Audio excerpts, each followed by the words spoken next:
This sucks. Sorry, everyone. I fell asleep like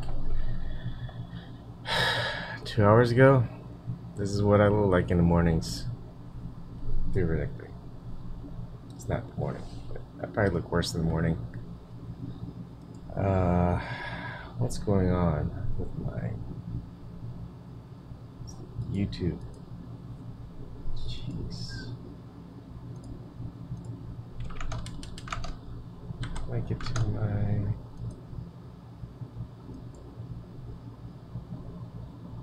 There we go. Find it. That's really weird. I'm like logged in as myself, but I can't access things like myself.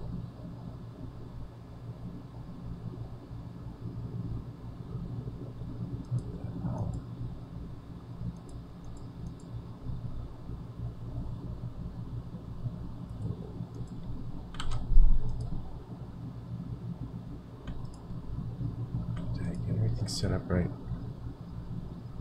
Hey, give me a moment, folks.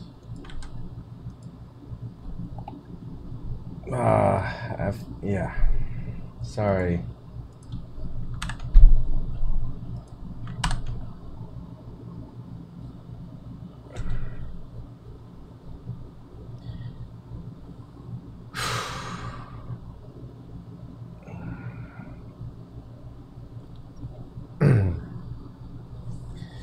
I'm telling you, I don't know how single moms do it.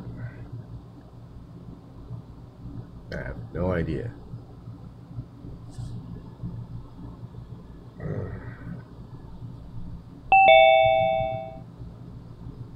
Hey, buddy. Hey, what the hell? Are you all right? You know, I mean, I'm in the hospital. I'm as good as I can be right now. You know, I mean, honestly, Yeah, better being at home feeling like this. Let's put it that way. that's good. How much longer are you gonna be in the hospital for? Well, I mean, they hold me overnight because I'm anemic and there's blood in my stool. They took an X-ray, but I haven't got it back to know whether there's there's a pneumonia or something too. But at this point, that's what they're thinking that is doing it. So they're gonna scope me tomorrow. You know, like go down my throat and like cauterize anything they find. Um, uh, and like I say, then I'll find out about whether my lungs do have congestion and stuff. And they said that the feeling I was having that was really like bronchitis or pneumonia Yeah. could be just the anemia and stuff because I don't have enough blood getting oxygen. How are your eyes, man? Oh, I just woke up, so Oh, that's okay. No. I all know it that is. you've had like issues before. You know, whenever you wipe your eyes, I start not looking like I start worrying about you. Uh, What does not look good, Snork? Well, turn it on and see a hospital. Oh man, you've got to be kidding me, man. I'm like, I'm actually like 6 kinds of groovier than I was yesterday. You know, only because I'm sort of being taken care of, or I am being taken care of. And they can let you know when you don't get your dose on time. Yeah, well, I mean, you know, I mean, trust me, if you'd have seen me trying to get through all the pill lists and everything else, I went because you know how American healthcare works, right? So my first instinct is to go to the ER, but my physical instinct says I can't go to the ER. I will withstand it until tomorrow morning, and I will go get a doctor's appointment. So I go to my regular doctor. He looks at me and talks to me for a few minutes and says, "You're not going to like what I'm going to have to say, but you're going to the ER. It's fine, you know." And so here I am. I tell you honestly, like I say, they're taking really good care of me, and I'm feeling a little better here than I did at home, you know. They're going to keep you for 3 days? They're going to keep me till tomorrow, at least. Are you on Medicare or Medicaid? Medicare Advantage, like one of them at Medicare, you know, plus plans or whatever they are. It has to see the social worker because there's a clause in there for the portion that you have to pay, and one of the types of care revolves around being there 3 days. So the hospital is going to try to get you out in 2.5. Mm-hmm. Yeah, and the insurance wants you out in 2.5. Make sure the doctor wants you to be out in that quick. Thank you, Snark. Because you're going to have to pay extra for it.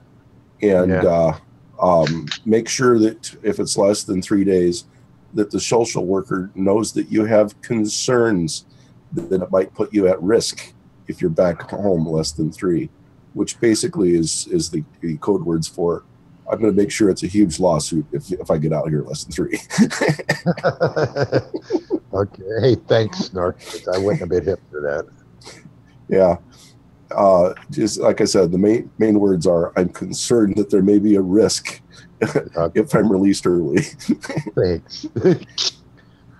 So I've had like lots of really great union nurses taking care of me.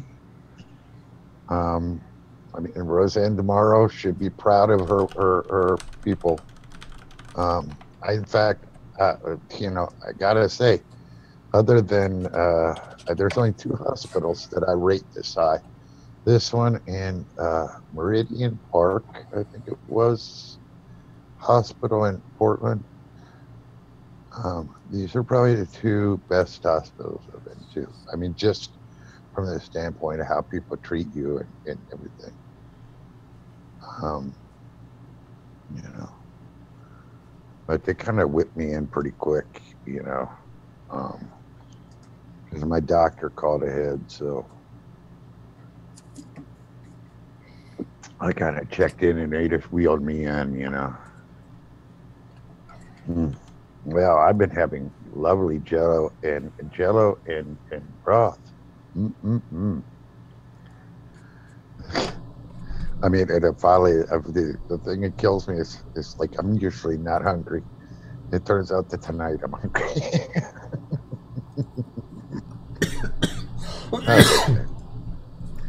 So what's up with you guys? I'm still getting over my cold. I considered going to the doctor today. I think I slept still 3/4 of the day today. Well, I'll tell you what, if it feels like it's in your lungs, you might want to have it checked. I'm feeling a lot better tonight. But this morning, I was sore from all the coughing. Yeah. I feel like I've been doing like 100 sit-ups every 15 minutes, you know.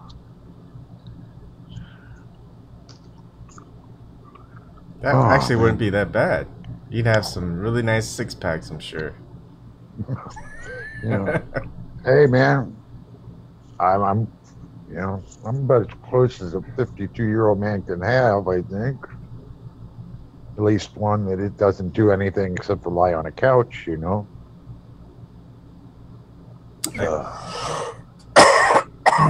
So I put it on Twitter today. Is there any group that's like collecting life preservers for humans and children and dogs to just give to these guys that only have enough for their boat so that they can throw them to the people that they have to pass by because of triage or room? I mean, that seemed like a pretty one of those things that maybe somebody should do.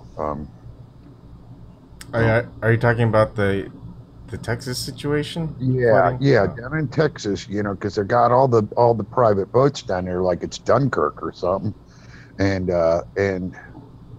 the private boats, the people are you know, they feel stuck, but they're like not as high on the priority as the old people and stuff, or what, you know, or or or the boat is just too full at that moment when they pass by. And they had like a lady that slept on the top of her car with water rushing all over it, around it, and I mean, it's like, hey, something happens, if she was just had a life preserver on, it might save her. You know what I mean? I mean, all these people that like can't swim, or or old, or or frail, or whatever, I mean. But the thing is, I think what they might be doing is having those life preservers for people on the boat, because if they're old and they're kids, then they want to make sure. No, that's what I'm saying. They have enough life preservers for the boat. I'm saying what they should be doing is collecting extras to throw out when they can't pick people up, so that people can put something on, and like if they find a dog that they can't take, they can put the dog vest on them. I mean, it's like kind of, you know what I mean? I mean, it just seems like something that maybe not a bad idea, but yeah. From what I've seen, most of these boats aren't using life preservers. What's that?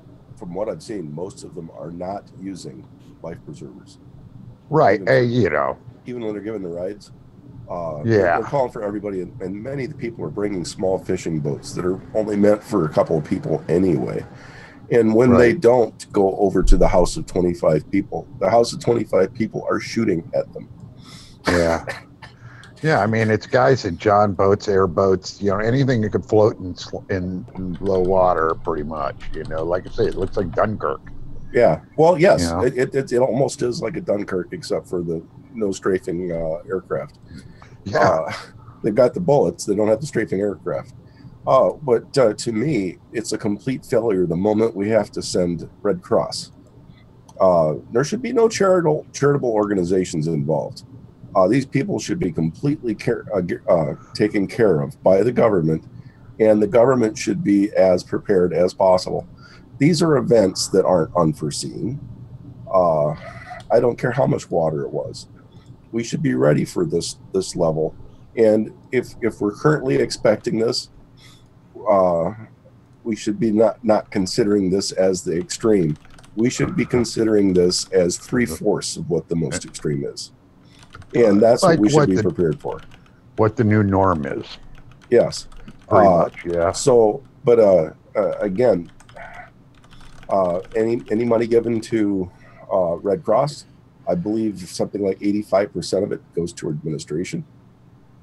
So, and these other organizations may take even more. When my town got hit by a tornado, all of these huge churches, mega churches, sent their church response teams in and held prayer services in town. So it's not really charity, it's theft. Yeah.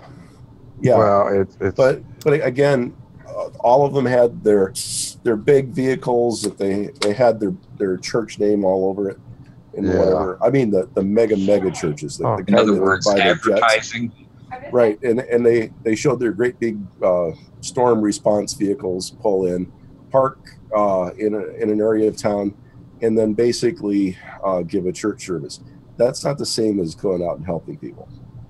It's saying, oh, look at how good we are. We're church-going people, and we do such good things. Join our stuff and give us money so we can steal from you. Right. I mean, basic cult mentality. That's then, go ahead. Then all their churches then after will be showing the next week of all of the disaster recovery events that they are heralding, which in reality is the local people borrowing a friend's front loader or something to remove what's left of their house so they can start rebuilding. And all those administrative costs, that's why you see them a lot more commercials and whatnot, advertising.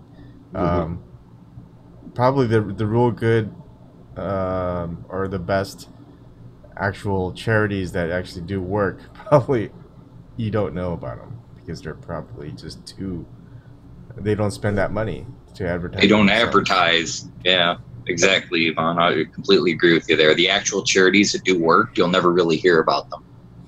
Yeah, appointment to the board and staff of a lot of these really big charities is political favor. Somebody's a large donor. They manage to get the money back by being awarded chairmanship or whatever with a really high paying position at one of these charities. Check out who is the president of the current Red Cross.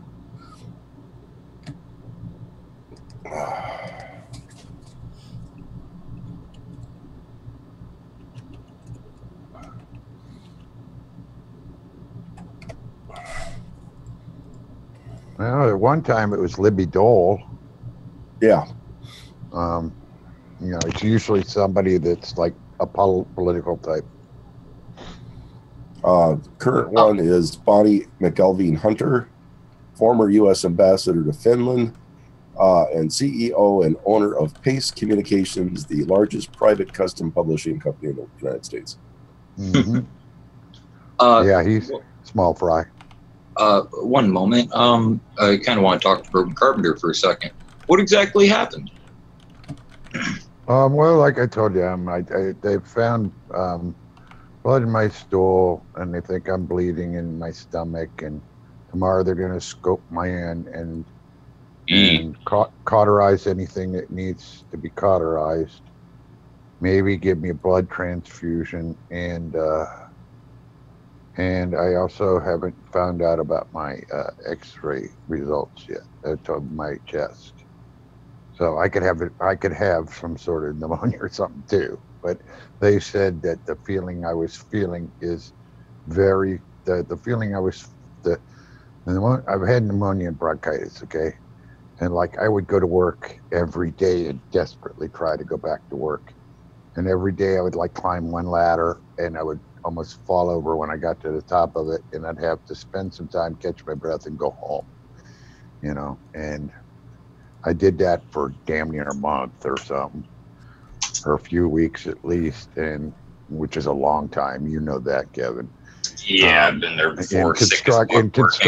In construction, they don't pay you if you ain't working. And I don't care union or non-union. Very few will pay you if you ain't working. Anyhow, so I mean, they're gonna do that tomorrow, and I'll get just more curious here. How much blood? Small amount, medium amount, large amount, all blood? What? You go that I'm losing? No. You said you found blood in your stool. No, they found blood in my stool. Oh, okay. I've had dark stool for days. That's the sign of blood in your stool.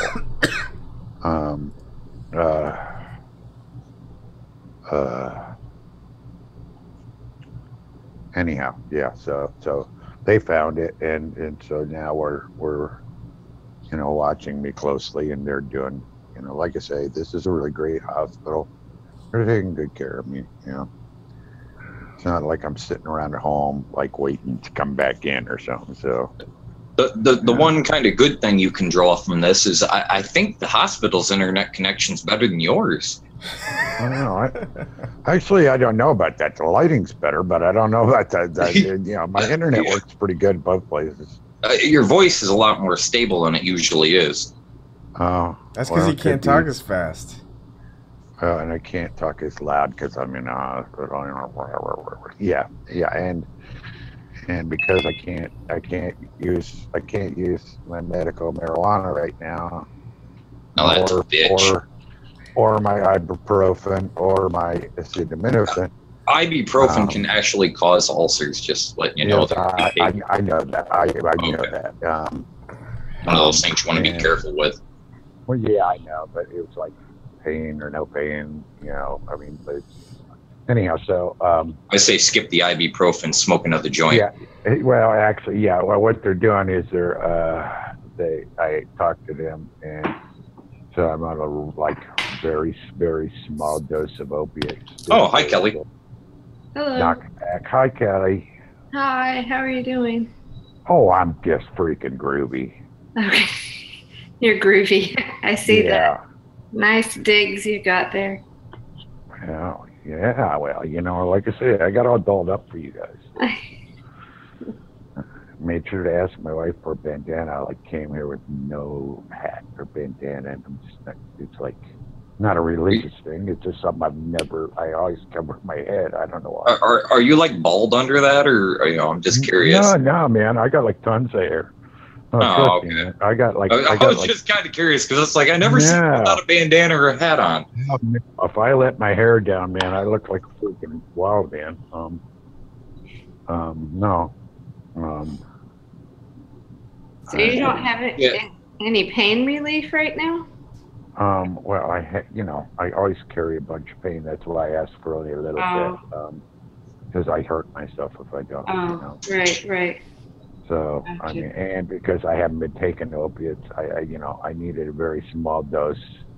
I wanted to start with a very small dose because I'm not interested in taking any more than I absolutely have to. Right. Anyhow, so they came in and just gave me that a little while ago, so I'm starting to feel a little better. They gave me some anti-nausea stuff. When you smoke pot just to eat, sometimes it's like, there's nothing. Did they give you Zofran? Maybe. I don't remember what it was. Okay. Yeah, I know all those anti-nausea drugs. Hi, Shirley. Yeah, and it works. Whatever they give me works. Well, if they give you what is it, promethazine, which is Phenergan, man, that stuff is horrid. You're like, Hi, Cheryl. Thanks, Shirley. Just feel like it'll knock you out. Phenergan, I don't like that stuff at all. Well, But whatever they give me is cool. If you sleep, that's probably not a bad thing, though. Yeah, well, I haven't slept since days. It's like Tuesday, Sunday. So I didn't sleep last night because I was afraid. Well, wrong. I did sleep a little bit on Monday day. Anyhow, like Monday night until I stayed awake all night just because I didn't want to go to sleep for fear of, starting to cough or stopping breathing or something, because that's the way it was easier just to stay awake until this morning and go to my doctor and get taken care of. So whenever I fade, I'll tipping you guys up and tell you. But, well, I'm glad you came on anyway and let us know how you're doing. Yeah, I just kind of wanted to drop in. You guys everybody's been so fucking nice. Thank you, everybody, for sending the love and everything. I appreciate it. It really means something to me. And, it's like you got family and, you got some friends, but it's nice to know that somebody actually gives a shit, Absolutely. Well, so you were like really weak and stuff, huh? Or did you already tell all this? I don't want to make you. No. Like this one, I didn't actually tell. Like if I got up from my couch downstairs, I walked maybe a total of 10 steps upstairs and down. The upstairs on the level and the downstairs on the level, and like 13 steps. I had to take a break somewhere in there, I just sit at the top of the steps or in the kitchen because I'd start almost passing out. And if I did push it to get into the bathroom, I was like shaking and everything started. My extremities went numb, my lips went numb, and it wasn't pleasant. Oh, okay. Have you had any of that stuff happen before, like at post-surgery or anything? Nah. Yeah. Okay. Well, they're figuring it out. Yeah. You trust me, I'm in great hands here. I really do feel that way. That's good. I It puts one at ease, doesn't it? Yeah. Well, I don't know. I've had a very different experience with doctors. I mean, I have a great neuroradiologist now, but what I went through for a year dealing with doctors who don't know and guess is not very fun. And a lot dealing with incompetence. Oh my God. To a level you just don't even know. It's But if you've got people you trust, that's always, I mean, Yeah. Well, I mean, they said everybody here is really nice, you know, that's and good. That helps. you know, you and I have both done the doctor roulette and trying to figure out what's wrong with us and going to 87 doctors to figure something Yeah. out. We both understand that trip. So, Well, you know, the doctors, when they realize that just being nice, like, really helps a lot. Because when you're sick, you know, that's all you need, really. And I don't know. They have tough jobs, so I oh, understand. yeah, I'm very empathetic to them. Yeah. Well, they get, you know, it's funny. When you go in for a procedure, say like I had to have a lot of basically spinal taps and epidural patches. Mm, You go in and it's really scary, you know, and when you're in that patient mode, you know, it's terrifying, especially something major, right? But I ended up in and out of there so much and got to know the whole crew that by, you know, after a year of it, I'm like watching them put the needles in on the screen, and I'm joking around with them, and they're like, they were comfortable then to crack jokes, and you see them, it's literally like MASH or something, you know, where they're just, mm, that's what they do.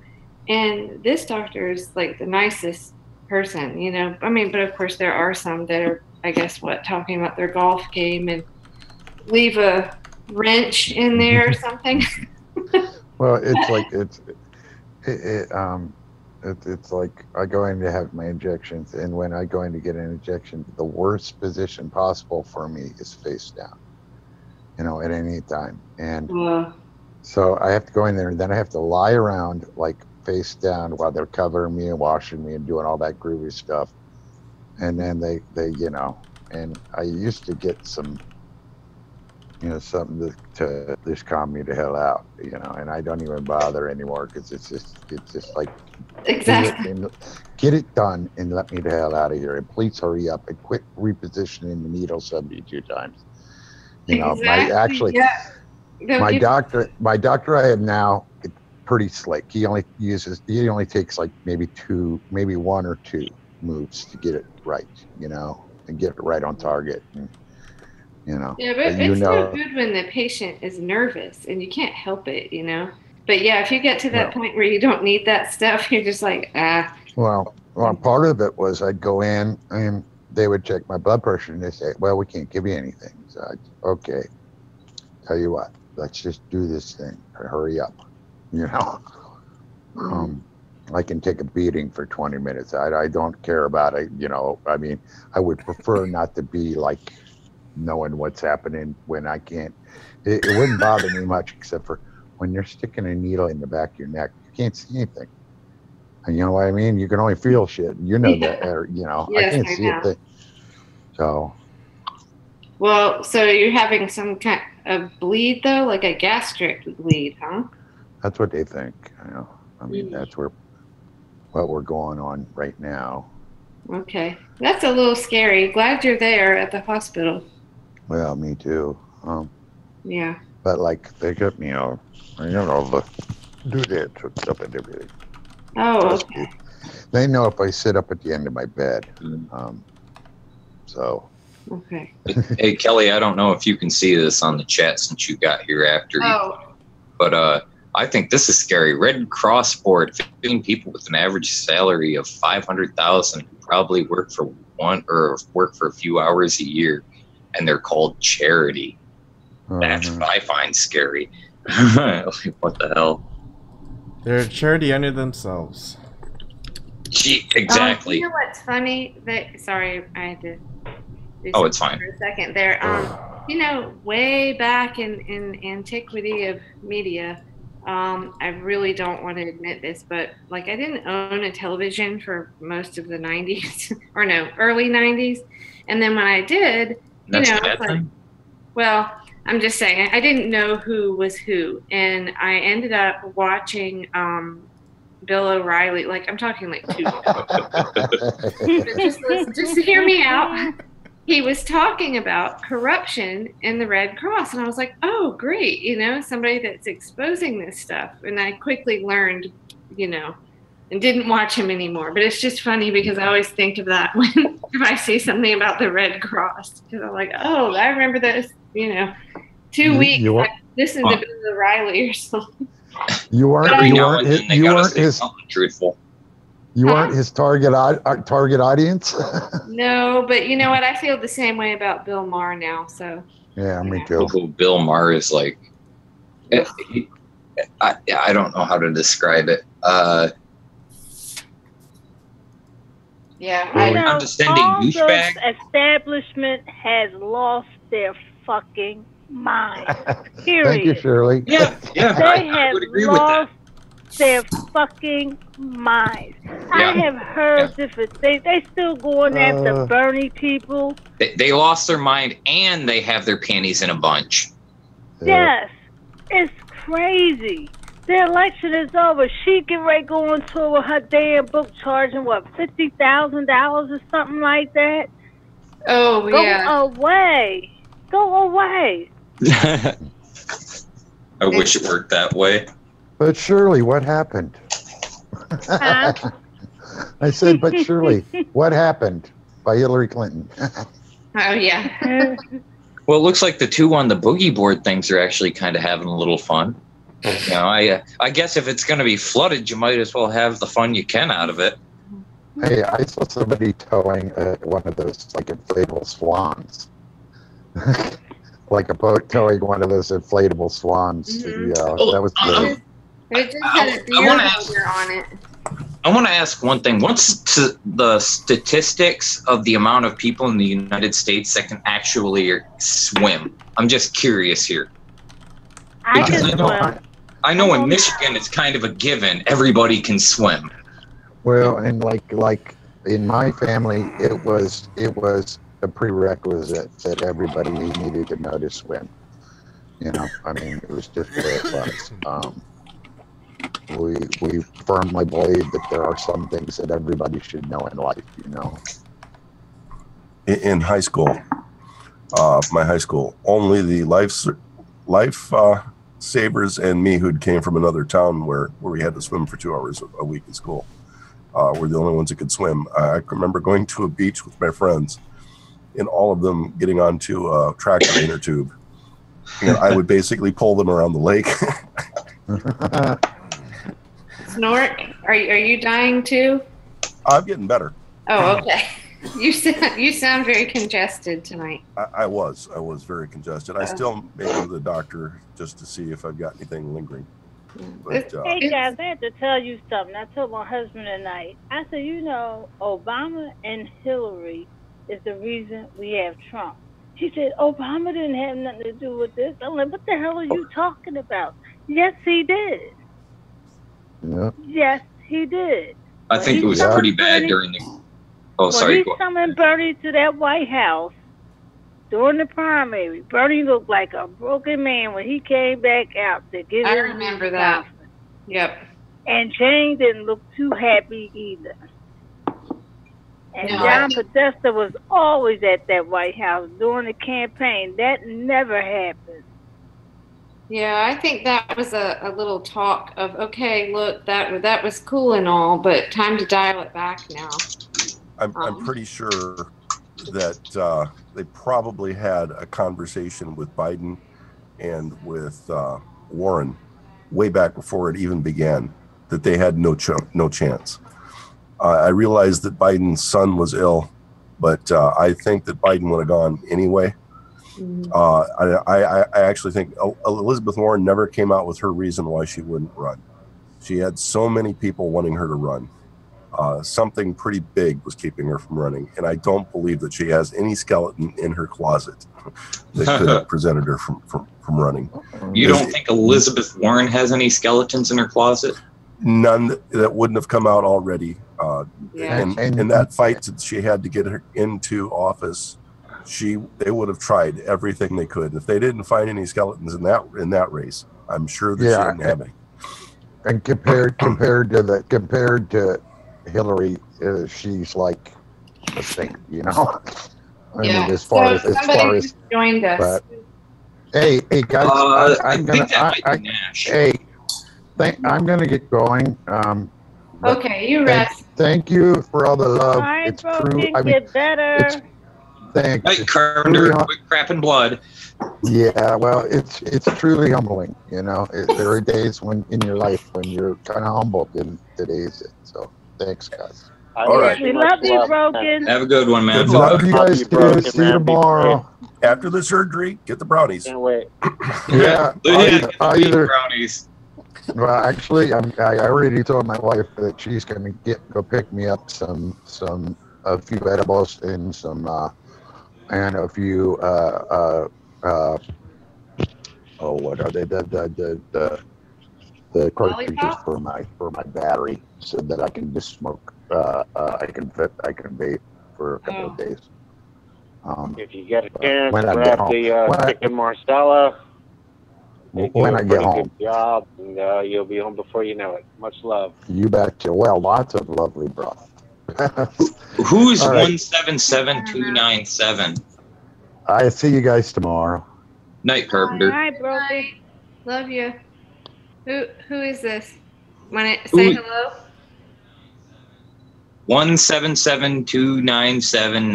17729793536. Who is that? If you're new, do you want to just introduce yourself? Or not? Okay, we'll see. Moving Is that on. me? Am I the new guy? Yeah. I Yes. think Yeah. you might be listening to the chat rather than through the central. Do you have a delay? I think he does. Oh, sorry, guys. What am I doing wrong? What do I need That's to do? okay. Listen through the Ring Central and mute your YouTube stream. The YouTube stream has about a 30-second delay on it. Okay. And sometimes more. Newark and Kevin, thank you. Dude, why can't they make everything so simple? So who is 177? Is that Nash? Well, I'm here. I don't know what number I am. I mean, that's not my social security. I mean, No, it's your phone number, I think. If he's calling through Skype, it may be assigning him a phone number he doesn't know. Often Okay. Skype will give you an Iowa phone number, which makes me look like I'm lying about who I am. So do you want, whoever it is, would you like to say hi, introduce yourself or anything? yeah, sure, man. I was just calling in to say hello. I'm trying to figure out. I'm wrestling with a wire here. I'm trying to figure out. Oh, it is Nash. Yeah, it's me. You know, I'm on a Hey, cell Nash. phone. Ebon, Hello. could you label him as Nash? Oh, I got it. We're going to put your name on your thing for you. Right. Oh, that's Mine- wonderful. Are you in the chat sometimes? Is that where? He's been in the chat for a week maybe, and then he came Oh, on okay. about a week and a half ago, I think. Something along those lines. Okay, cool. Welcome. So we got sort of a skeleton crew here tonight, but I'm glad Broken came on and checked in with all of us. Concerned about him, but so we can just, it's anything goes. We'll have a more. Hey, Kelley, you guys were talking about the charities. Remember, Haiti warned us about Red Cross.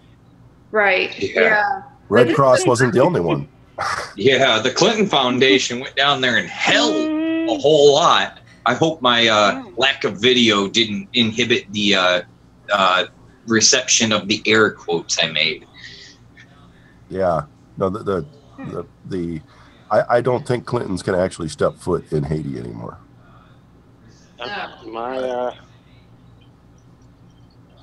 I'm sorry to interrupt. Am I still sounding hazy and all that? No, you're I'm sounding new. good. Yeah, I can you were hear just you. delayed before. You were. Okay. Okay. All right, we're You doing were- programming. Sorry. Go back. I'm here. I love you guys. And So pick a topic, Nash. Nash, your first time on. Would you like to pick a topic? Actually, second time on. Oh, I'm sorry. Okay. Want to pick a topic? Oh, there's so many topics to choose from. This is Idea, issue, or person?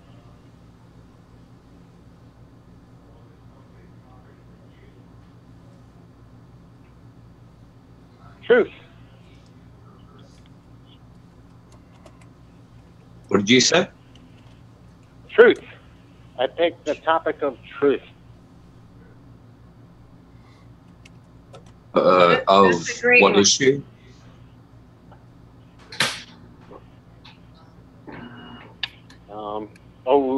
We could play Jeopardy. Do we have to answer in the form of a question? Because I always found that really irritating. Well, you kind of have to. Did anyone see that tweet that Hagerman put out about Bernie Sanders? Are you talking about the mainstream media person that said, "Oh, Trump will never get, win the primary," and then like cackled like a hyena? No, she mentioned it. She mentioned about when Trump. This is about when Trump pardoned a pyro, and she said, "Well, Jane Sanders went and met with a pyro," trying to equate her, Bernie Sanders, and her with him. Oh, are you talking about when when he crashed her visit to, I believe it was a tent city in Colorado? Yeah. I mean, that place is inhumane as hell. Colorado gets hot as fuck, and you're just leaving these people out there in the sun to fry. I imagine if an elderly person got locked up there, they wouldn't make it very long. It's horrible.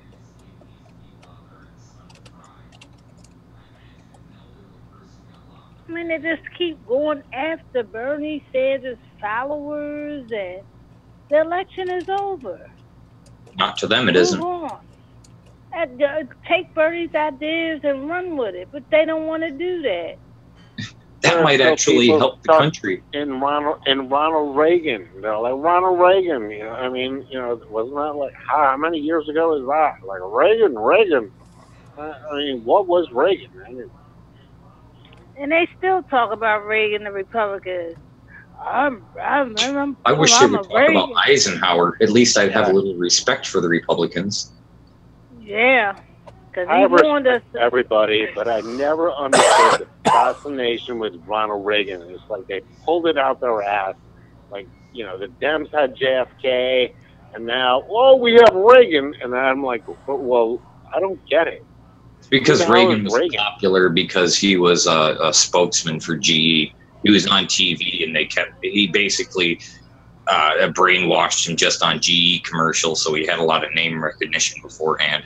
It's like, oh, he's a nice guy, he's decent, and not really. I mean, he's another president who's an actor, just like every actor who's put in front of us. Yeah, pretty much. I'd have to say that's about right.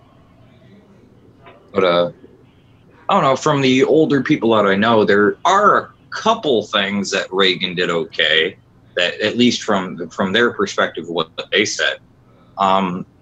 They said the food stamps thing. His first couple of months in office, he basically cut out a lot of the bureaucracy for food stamps and just literally gave the people fucking food stamps instead of half the money going to administration. So, I'm not sure about the exact, but that was what they said. So I haven't found a way to verify that yet. Also know about the Ronnie thing. Well, what cracks me up about cutting the food stamps, they could equate it to blacks, but there are more Caucasians on food stamps than black folks. Yep. Yeah. But they be equating black people to food stamps. Well, they try to equate black people to welfare, too. But the people on the most amount of welfare are the big corporations. Yeah, hell yeah. What's the number of people on food stamps and welfare in this country? It's actually pretty high when you consider Walmart's one of the largest employers in the country. Because my aunt was shocked. She said, I saw a Walmart worker going to the store and she was using the access card. I'm like, why are you surprised? They don't pay them no goddamn money. Yeah, not enough to actually live off of. You got to think, Hillary Clinton used to be on the board. She knows how this whole financial welfare system works. Basically, employ them at a low enough wage. Employ most of them at a low wage, employ a few of them at a higher wage. That way you can bring the average up to 11, 12 bucks so it looks reasonable. And then all the lower end people, since you brought the Walmart in, you've crushed all the other business and competition in town by undercutting everybody with the product you have. And then they only have one place to buy from. And since they spend most of their time at Walmart, well, guess where they end up spending those food stamps? So effectively, they're employing people to subsidize themselves at Walmart. Yeah. And also, she was on that Walmart board when they're selling guns, and she's talking about she's for gun control. Well, we know Hillary is evil woman. She's an evil woman, and I think the first night I called in, I was screaming about a senator I grew up down the road with, and I got to tell you, these people are a different species. They're not human. They have no empathy. They have no regard for anything. They're locusts. And we elect them. These people are not like you and I. And I'm talking to all of you. Because I know all of you have empathy, sympathy, you care. These people don't. It doesn't exist in their veins. Well, Nash, mainstream media keeping a lot of American people dumbed down, and they got to get away from it. They have to get away from it. I don't know what to say or what to do. I mean, we're going to see the horrors of Texas happen. I mean, we haven't even begun to see it. We haven't even begun it. And because it's going to rain over there till Sunday or Wednesday. No, the really crazy thing is the people in Texas, at least the government-wise, are saying, "Oh, climate change doesn't exist. This is a few months or a year back or something. This is a 1 in 10,000 year rain that happens, and then next year, oh shit, it happened again." Like, come on, guys, quit bullshitting yourselves and quit bullshitting everybody else. And then also that prosperity church thing that locked people out. Like, the only thing on high ground, they lock fucking people out of it. They should have just kicked down the damn doors and occupied the fucker. Be like, if I have to choose between your property rights for a gigantic stadium that you don't use for anything, that's the only chunk on high ground right now that can house a bunch of displaced people, and them dying, drowning, or just being dispersed into this shithole where basically, if it rains anymore, they could get washed right down the road and just drown. I'd say fuck your property rights for kicking down that goddamn door. It's a state of emergency at that point. It's like, so the topic tonight, if we'd started earlier, but that's okay. We'll get more into it tomorrow. But was going to be at least start off about money in politics, and basically one of the sites I had used to kind of look up candidates was cleanmoneycandidates.org. Anybody heard of that or tweeted about it? Yes, I did. I have it saved on my computer. Shirley's on it. Okay. So I normally use Open Secrets. I haven't looked at it. Yeah, I've used that too. But anyway, I think I don't remember where I saw this. Lee Camp might have tweeted about it or done something on clean money candidate. But I hadn't looked at it in a while, and I decided, since this was going to be the topic, by request, I decided to pull up who they're considering clean money candidates right now. And I'm kind of looking at this going, okay, Margaret Flowers, I like her. Some of these people I don't know, but Elizabeth Warren is on this list. Oh, hell no. That's military money. That ain't clean money. No. That website's bullshit then. I don't know if maybe this site, I don't know what to say. She already raised $17 million for a Senate race. Right, I know. The So machine is so big, it's so large. I mean, this goes back before your parents were born. It is so large. It's just like, how do you put the genie back in the bottle? I don't know if you can. Kill the genie. I don't think you can. Yeah, you can. You got 3 wishes. You wish for him to die 3 times over. Oh, Aladdin.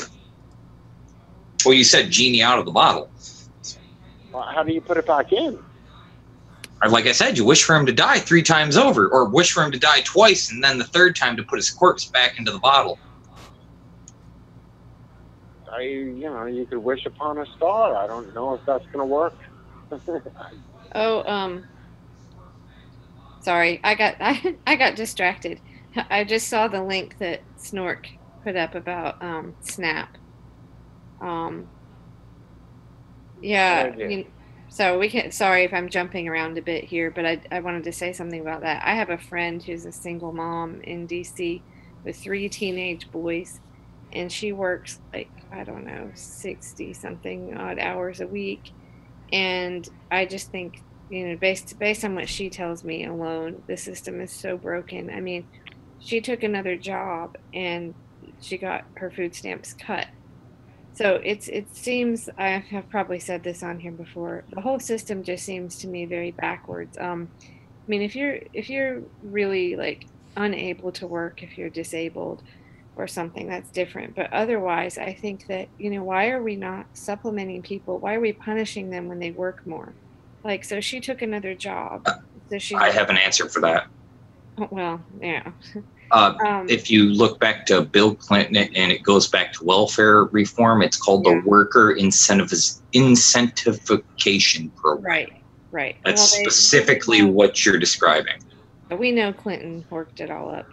But yeah, it just, to me, why not? I would rather see it, our tax money go to people like her that are she's working nonstop. She doesn't even have a break ever on the weekend, ever. And they just punish her for working more. And she's got 3 teenage boys to feed. It's ridiculous. I think she gets like $400 a month or something.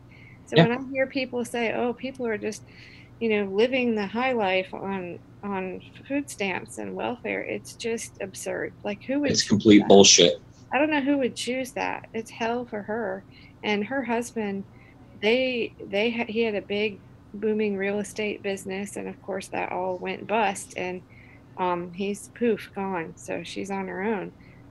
But she finished college. She had an associate's degree. She went back and finished college. At one point, for about 2 weeks, was literally living in her van. And she's just, I see someone like that's just punished. Like, she now has student debt, and has to go through all these crazy hoops just to keep her measly $400 a month in food stamps. And I bet it's a little bit less than when I was at a Walmart one night, me and my husband, the waitress, her manager was giving her a hard time. I don't know why. We weren't complaining about her at all. Corporate was up there, but I just happened to ask. I'm like, excuse me, I'm not trying to get in your business, but I would like to know, how much do you make an hour? She said $2.80. Whoa! Time out. Say that all over again, please. Waitress. Situation. The waitress, I asked her because the manager was bothering her. I'm just curious. What state is this? Philadelphia. Okay, thank you. A lot of delivery drivers get 0. I asked the waitress not to be in your business because she was really nice. I said, how much you make an hour here? And she was pregnant. She said $2.80. I'm like, oh my God. And then you got to think, some people won't leave her tips. Right. Yeah. And the really crazy thing is they count the tips as part of the wages for, I forget what federal thing is. It's because I had a girlfriend that worked as a waitress, except for in Michigan, they jicked her with $4.50 an hour. And it's like, if you have heavy tips coming in, sometimes it can be okay, but 9 times out of 10, you're getting underpaid what the actual minimum wage is. Like the federal minimum, you're getting lower than that. There's a few tricks to that. First, they don't have to tell them that they have to be paid, back paid for what the difference is. So in the case of, in Illinois, I know delivery drivers do not have to be paid at all. They can, most of them work completely on tips. So if they have a bad night, nobody tips them, they get nothing, and they've spent all their gas, or whatever. Slave labor. Yes, and waitresses too. And the tip amount does not have to be justified. So the owner can basically, when he goes before the IRS, say, well, I believe she'd make $15 an hour on tips. Yeah, they just lie. They blatantly lie with nothing to back it up, no verification. They just lie. At the end of the year, they're required to pay them for the difference. They don't have to tell them that. And most don't know, and most don't complain. So they'll go the entire year underpaid and not realizing that they're, and that's probably not all states either, not realizing that they're owed money, and don't go for the reconciliation at the end of the pay period.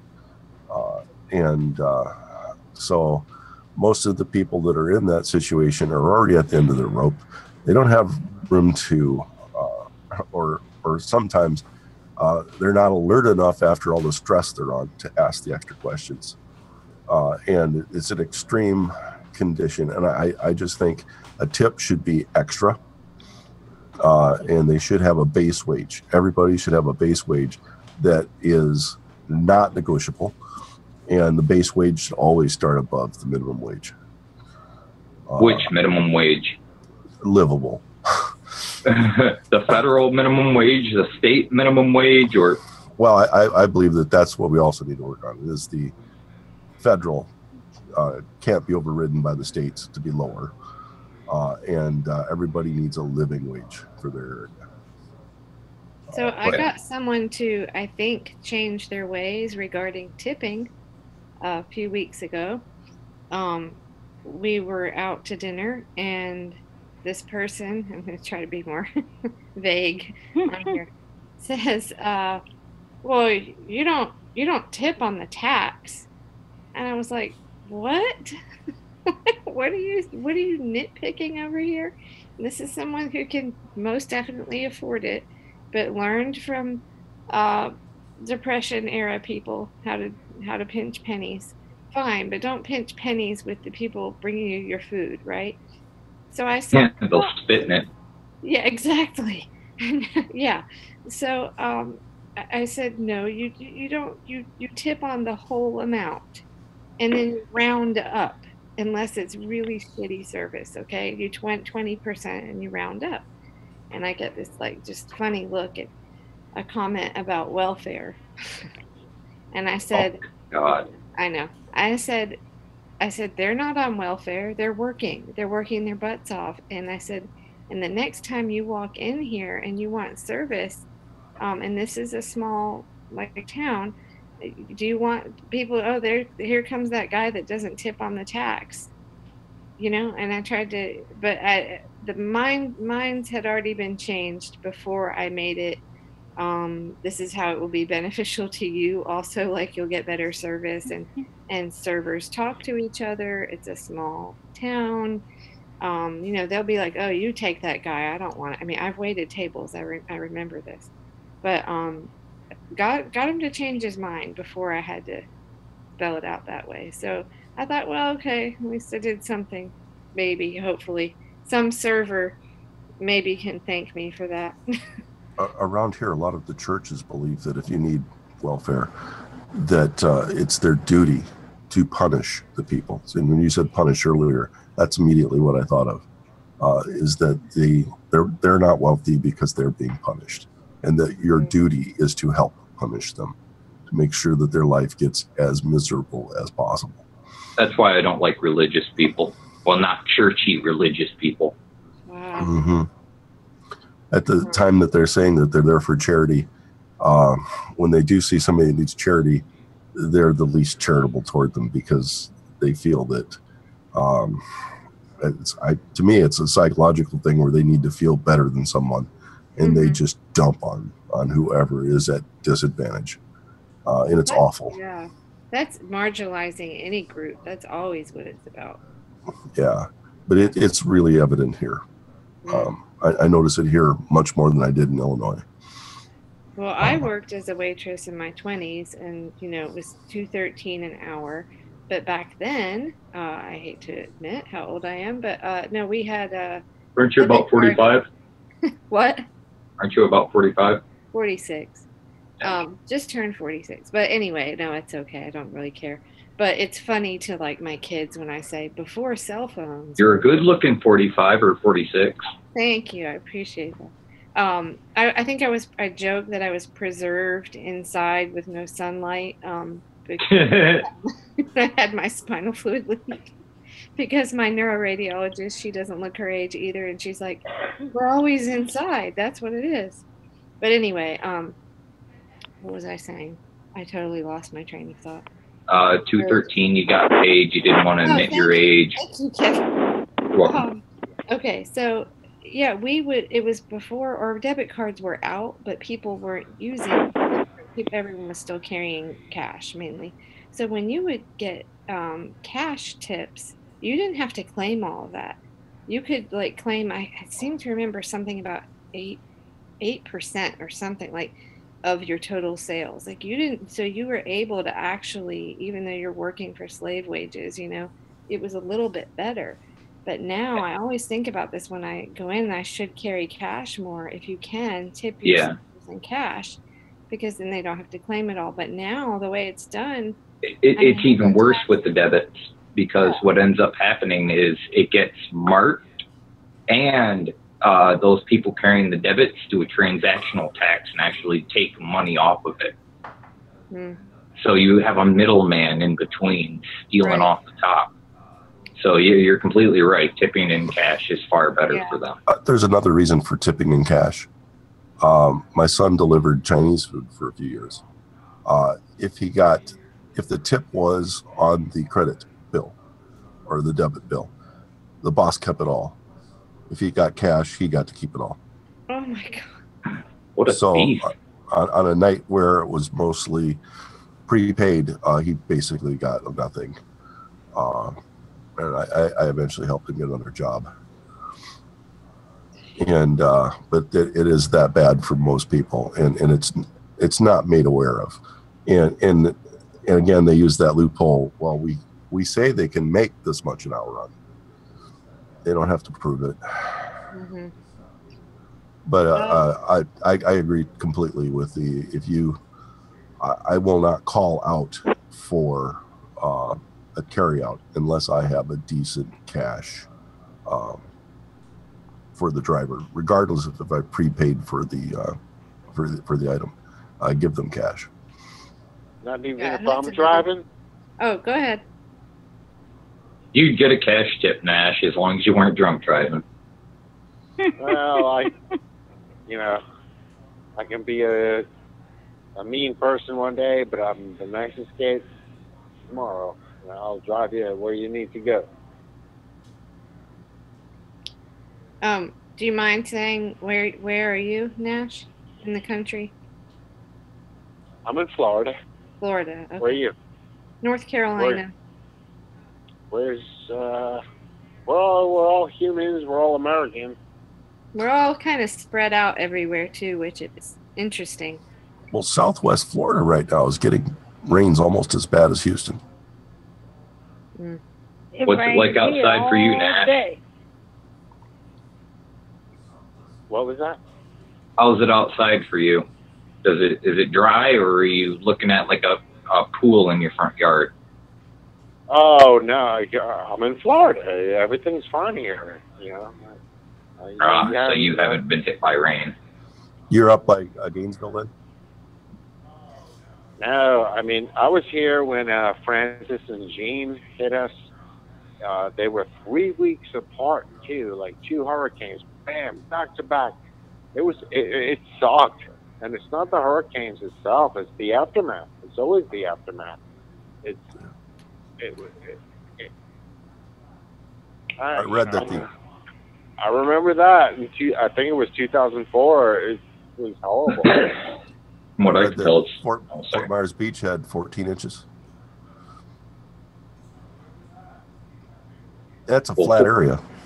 14 inches is enough for the drainage system to accommodate, though, isn't it? Yeah, but it must be taxing, and it can't be. It can't be comfy. I mean, but yeah, that's 50 inches. Thing. That's like 4 foot of water dropped in a day. That's insane. I wonder, is that what's partly affecting the temperature right now, like across the, well, we've had all these storms? Yeah. Because it's like so weirdly chilly here. Like, yeah, we're in the 60s here, and it rained all day. And it's windy. Where's that, girl?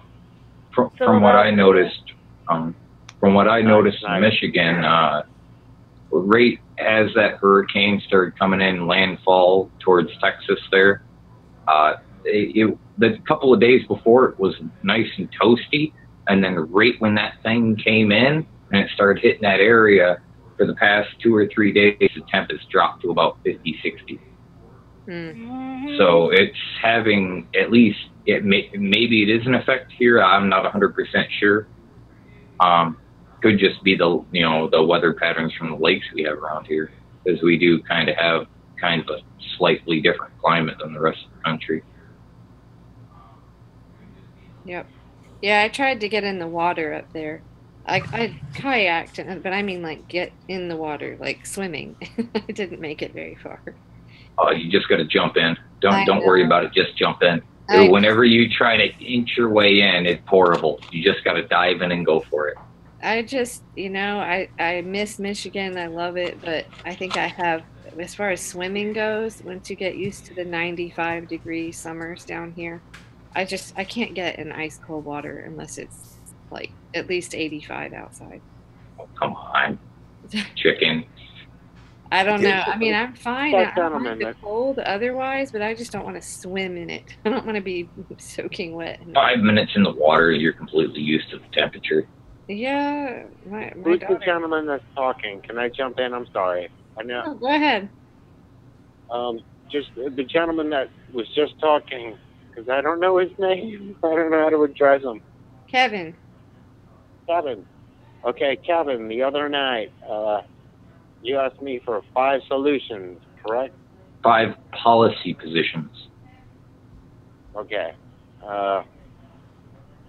You gave me 5. You have no idea what I was saying. I'm going to give it to you in 5 words: reading, writing, arithmetic, swimming, and karate. Everyone has to know reading. Everyone has to know reading, writing, arithmetic, and if you don't know how to swim, I mean, the world is a lot of water. You got to know how to swim.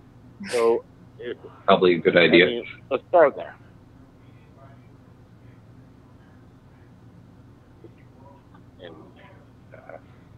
The Navy needs people who do not know how to swim. Take it from there. Wait, what? The Navy needs people who do not know how to swim. Explain the rationale behind that. They're going to throw you in. For the secure areas, they do not want them leaving the boat until they've destroyed all of their technology and information. So they don't want anybody that can swim that can. I can barely hear. Want to go overboard? They want them to stay. Snort. Can you turn it up? Oh, so checking out my sound levels. Okay. You're a little louder now. Him good. So basically, they want him to go down with the ship.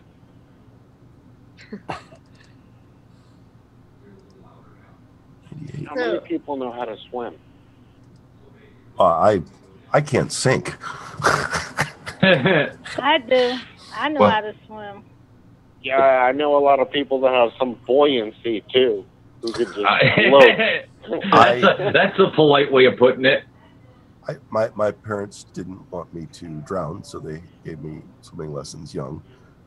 Made me swim at the Y and learn how to swim well. And then I had like survival classes on swimming in school where I'd float out in the water for 2 hours.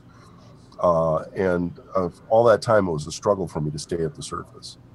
I moved to a town where they didn't even have barely a swimming pool. And then nobody else in town knew how to swim. And later, when I was in college, I took scuba. And from that time on, I was never able to sink. I had to put 20 pounds of weight on just to go underwater. And look at you now. Yeah, even when I was out in Hawaii, diving on a reef, I just couldn't get my butt to go underwater. Well, salt water does make you more buoyant. Oh yeah, but scuba changes everything. Once you're able to go under, it's just like the surface is never a problem again. Hey, Snork, that's how I learned swimming. I was in junior high school. We had swim classes. They done took all that shit out of all the schools. Because you used to have swim classes. Mm-hmm. They would take you to the Y. The number of kids that die from drowning is just ridiculous, and any school does not have it. Mm. There are places in Europe where they start training them how to swim at 6 months. So the kids already know when they're a year old, hold their breath if they go into water. Yeah, if you fear the water, it's a problem, and you definitely have to know. I mean, I grew up with a swimming pool, so I don't know if that even applies, but I knew how to go. It just came natural, I was like a flipper.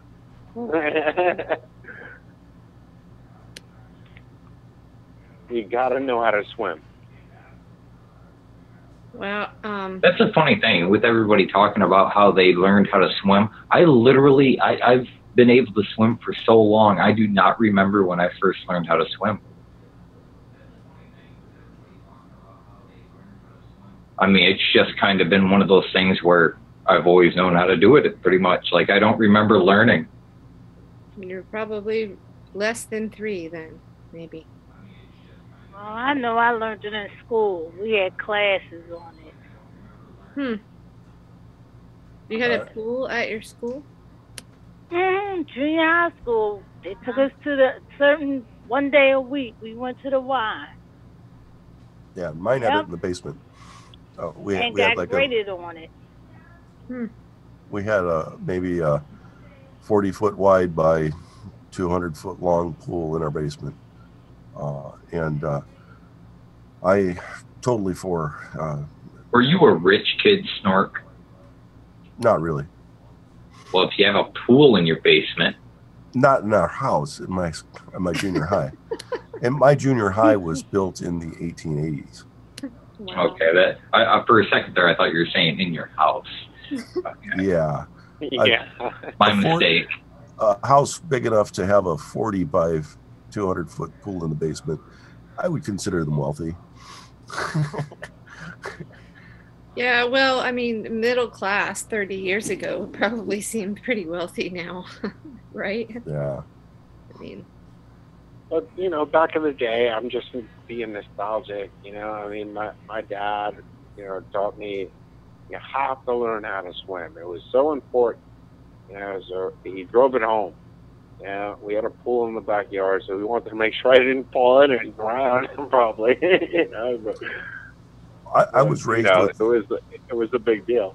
I was raised with the idea that I would probably be drafted, and that I should be ready to go into any service they put me into. So swim, run, shoot weapons, hunt things. I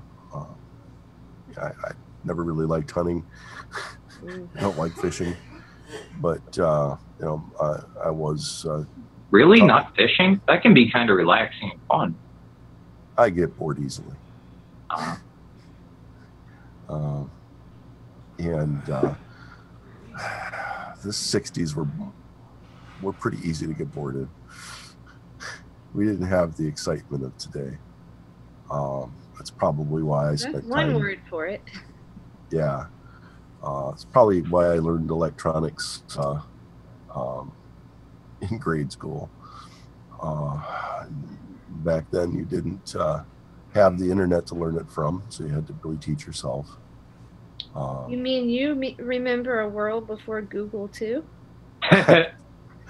Those were the days. My first computer, I had to make the CPU. I'm not talking about the box. I'm not talking about the motherboard. I'm talking the actual about, CPU. Yes. Wow. Discrete. Well, it was popcorn. So what was that, like a 100, 200 megahertz CPU tops? No, you're talking hertz. Hertz. Oh, so really low. Yeah. You could see the lights changing. Oh, God. You built this thing out of individual electronic components, didn't you? And put it on a breadboard, then used it. Yeah. But back then, it was simple. Very simple. You know, it wasn't something that could immediately hack into the DARPA net or anything. No monitor. You didn't have any drivers or anything like that. So yeah, very simple. You know, and I was only like 8. So, you know, it wouldn't have been too advanced. Hey, Nash, I'm always fascinated with accents. And I know you're in Florida, but I'm trying to place, like, I don't know, are you a second generation Floridian? I'm trying to place your accent, like where are your parents from or something. I'm a New Yorker. Okay. I thought I heard that accent, New York. It's different. Okay, it's different though. I don't know. It's maybe it's just the mix. Yeah. Well, I can turn on the accent. I can turn it off. I lived out in California, and everything out there is really mellow. Right on. Right on. You know? And when you come to Florida, and then it's totally, you know, it's a different world. It's a different world. But yeah, I spent 29 years in New York, so you know, that's my home. That's who I am. I'm a New Yorker. You know, so, you know, I didn't ask for it, but you know, that's what happened. Yeah. At least you notice your accent. I know I have it, but I can't hear it unless it's a recording. Well, don't you all have accents? I mean, right. Like, haven't you gone to acting school? Have you ever, like... No, I have not gone to acting school. I think some people have more of a flat, like, to me, Snork is his is kind of accentless. Like, monotone. No, it's not monotone. It's just, I don't know. Maybe... Also, I've had my jaw rebuilt, and I have to speak carefully. Oh, okay. Because if I'm getting tired or something, I might miss on some movements. But other than that, this close to the area accent here. Without the cold. Yeah, maybe it's a bit of California that I'm, like you said, surfer dude or something. I don't know what it was. Your A's, Nash, the way kind of it's more of an I don't know. Anyway, well, you know, you can turn it on and off. I mean, it's just hanging out with a lot of people who are from those places, you know. And then it becomes contagious, and then you pick it up, you know. I mean, if you go spend 3 months in any country or any, you know, even if it's certain places in California or Ireland, you're gonna pick up dialects. You know, it's just contagious. I don't know how to explain it, but yeah. But I'm hardcore New York, and I can turn it on. Yeah, New York Yankees, go. No, that's true, except I don't know, mine is pretty solid now, I think, and like when I went up to Michigan, it'll kind of creep out a little bit. Like I said, Kevin, I'll say tomorrow a little bit, you know, but I think it's because I lived outside of Atlanta for 4 years, as where my husband's from, was he always says it, a little too far outside of Atlanta. And I fought so hard to not pick up that accent. So I really worked on like just not hearing, changing how I sounded. And then anybody that came to visit me, I had to translate for them. But I had a problem teaching Chicagoans. The urban accent. God. The worst thing I hate about that is finna. That's like, I hear that like more downstate than I do here, but that just always drives me crazy. Finna. I can remember I'm gonna finna do something or something like that. I always thought that was dumb. It's like, what is that a contraction of? No, they could not stop hysterically laughing when I taught. Really? Yeah. One of them said, "That man sounded like a Weatherman." Oh. And that just had everybody rolling on the floor, because when I'm teaching, you guys want to laugh? I don't even know if this is funny, but when I was 8 years old in 1977. Hi, Ariel. Hey, Nash. Nash is here tonight. That's cool. 8 Hi, years Ariel. old. How are you? 77. I just had some fried chicken. I had some. This is a really quick story. It'll be over in like 5 seconds. But in 1977, when the Yankees won the World Series, I was 8 years old, and I was there in the stadium. I was at that game when Reggie Jackson hit 3 home runs. It's kind of historic. Yeah, I was there. So that's kind of, that's my New York story. Love you. I've got a question for Kelley. Yeah. You were raised in Michigan, right? I was kind of raised all over the place. My family, both sides of the family, were right near Detroit for, well, one side their whole lives. The other side went back to Canada. So you weren't really a northern Michigan sort of person at all? No, not northern. Okay. I guess the question wouldn't apply to you. I was about to say, it's like, you live in northern Michigan if you fish salmon with a rock. Oh. Well, Michael did go fishing for salmon when we were up there, but no, my... No, I mean like barehanded, like just fucking throw a rock, stun them, and grab them out the water. Oh, no. Hey, that's fun as hell. You'd be surprised how effective that is. That would be more, so my mother's side, that's Canadian, they live way out, like 2 hours north of Toronto, and it's more like kind of rustic like that. But when they were in the States, as my grandma always said, they did like own a cottage like with another couple. They weren't like wealthy people, but they had a cottage they owned with another couple, like up in near Harbors, near Petoskey. So we spent a lot of time up there, but none of us lived like we're from up there. But where they went back to in Canada is about, I mean, I would say same distance north, and it's very, wilderness. So, yeah. So I kind of know. Kelley, were you with a military family? No. Well, partly. No, that's just my mother. She's on husband number 4, and just number 1 through 3 didn't go so well. Nah, but no, I mean like my biological father was in the Air Force till I was 3, but that's not the reason for the moves. Just we put the funk in dysfunction. What can I say? So I just moved a lot, but I hated it as a kid, but I kind of like it now, in a way. I don't know. Michigan's nice, all except for the government and the landfills and the cops and the and that's basically government still. Yeah, but I really consider like around St. Clair Shore, like around their home, because my grandparents on my father's side really kind of adopted me.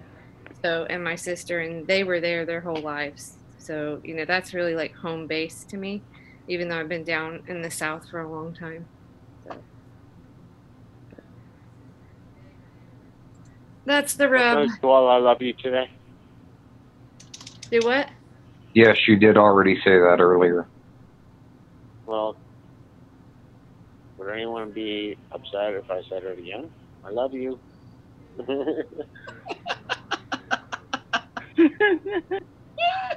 Wait. You know what I hate right now? What? What, that Cheryl? That Amazon is taking over Whole Foods. Now I'm really questioning whether I want to go shop there again. Well, I Whole wouldn't. Foods was already using prison labor, so I don't think it really has a heck of a lot to do with anything. The thing that made I me thought laugh. they stopped, Ariel. Find me one large corporation that isn't using prison labor. Whole Foods is, yeah. I think back in the day when they first started, they actually started in Kansas, and they used to be more like a real health food store. When I was traveling once in Arizona about, I don't know, 6-7 years ago, I came across one of the original Whole Foods, and it was so different than what you see, like most places. It was smaller, a lot smaller, and it smelled like a health food store. I can't even explain what that smells like unless you hung out in health food stores. It just smells like vitamins and produce, and it's That's just the chemicals they spray into the air there to make people think that. It's a specific smell that health food stores tend to have, but it was more like that. They had, you know, it was a lot more like a health food, you know, and food store together than what you see like here, which is very slick. It's big. It's, you know, it's just like a Kroger, only it's the $1 or $2 more for everything else because it's a Whole Foods. The biggest rip about Whole Foods to me is just that they sell so much like conventional produce, but you can pay organic prices for it if you like. Yeah. I know, right? People will buy anything with an organic or a gluten-free label slapped on it. People are so fucking stupid. Marketers have figured I get scared by that. I get scared by that because so many people, you know, they set out with the best of intentions, and then all of a sudden, you know, big corporations going to throw a lot of money at your way, you know, and it's like, what, you know, like, whatever happened to just, you know, whatever happened to the farmer's market? Or I know a lot of people that's not applicable to, because I mean a lot of people they've never seen a farmer's market. They've never seen a farm. All they know is Walmart and gas station and Myers and well, not Myers, that's a Michigan thing, but Walmart and big box chain stores like that. That's all they've ever seen. And it's worse than that because we're in a post 9/11 generation now. Now the people that are post 9/11 who have been indoctrinated and raised, they're like 18. They're military age now. They don't know. Yeah. You know, here in Philadelphia, we have the Dutch. I always go buy from them. Always. Yeah, that sounds great. We had great. a Reading terminal. And that sounds great, Shirley. Yeah. And also, Whole Foods is overpriced because I went in local supermarkets for products, the same products they carry, and it's much cheaper. Yep. So I'm aware. I'm not stupid. Well, I think the funniest thing where does Whole Foods get their magical food from? Same. I don't know. Not local. The funniest thing was I saw an article and it said something about like you could tell it was a piece written like in response to people groaning about this merger or whatever of Amazon and Whole Foods, because the article was like they're saying it will bring grocery prices down for people. Yeah, that's a load of shit. Since when does a massive monopoly ever bring prices down? Exactly. I mean, once they have full control of the market, they price gouge people and then choke the supply chain to keep the prices raised. Right, exactly. So I feel sorry for the employees because they ain't gonna pay them shit. Oh no, they're gonna fuck them even worse probably. Tell us all their products. I mean, I learned this from you guys. You guys told me this. You know, half of the textiles come from North Korea, but it's labeled from China, and China's calling it, well, that's cheap labor. And you know, if China's calling it cheap labor, yeah, no, and then we call up. China cheap labor. Yeah. Well, you know, the employees that are always the happiest are the Trader Joe's employees. I don't know what they put them on, or there's They're Zoloft. drugging them. There's Zoloft in Trader Joe's bubbly water. I don't know. No, I'm just kidding. There's not. But no, there. I don't know. I mean, I have read that they have before. I don't know if they still do, but that they treat their employees pretty well. But they're always singing and goofing off, and I don't know. Maybe you just have to act that way at an interview. Maybe you should test the water there. I don't know if that's it, but sometimes I do get the feeling that, especially, I don't know, my local Trader Joe's, sometimes I get the feeling that they hire a lot of people who are in recovery for either drugs or, you know, getting out of prison or just whatever it is. Well, some of them do look like that. Occasionally, I really do. Even in Whole Foods. Actually had people say that they were coming out of like a program, and but I've also had a few friends that worked there. It's funny. Oh God, a program. So like, that means those places can get subsidized for hiring them. I'm just wondering what the well, never mind. Okay, yeah. So they're just happy to be out. Is that what you're saying? Maybe. I don't know if it's that, but I get the feeling they communicate well with their people. That's always the feeling you get when you're in there. You don't get a whole lot of sense that they haul people in the back room and like attack them and run them down. Right. You kind of get a feeling whatever problems happen on the floor, like, get addressed on the floor. It does. It's not. Yeah. Cheryl, for some reason, whenever you're talking, it's breaking up a lot. Yeah, Shirley, is your mic, like, is the wire, is it everything plugged in, right? I'm on the phone. Oh, okay. It's just a little bit crackly. We can hear you, though. Go ahead. Oh, this stupid phone, that damn Comcast. But I think a lot of them really like their job. I only caught part of that, but I feel your sentiment. Because what the hell is going on? It's buffering. Yeah. It sounds like your voice is buffering. No, yeah, the screen so is you're buffering. breaking up. Oh, well, maybe it'll stop in a second. Yeah, I think it's funny when I go in Trader Joe's because they're always playing like late 80s and 90s music. They're trying to cash in on, well, they do that everywhere. Whole Foods does it too. They're trying to cash in on people that are like your age, to be honest, and grew up listening to that stuff, and they go, oh, we're gonna make them nostalgic, and then they'll bye. Yeah, exactly. You gotta think those stores are designed similarly to how a casino's designed. It's designed to distract people, draw them in, and confuse them into the area. Kind of makes me mad when I have to hear Bono like squalling about how he can't find or live without something every time I walk into a store. I'm like, you know what? I don't care. Well, I've yet to hear any Jane's Addiction in the Trader Joe's. So. Woo, good call. Yeah, you're not going to wait. Who said Jane's Addiction? Wow, nice. Your 9 Inch Nails or Marilyn Manson.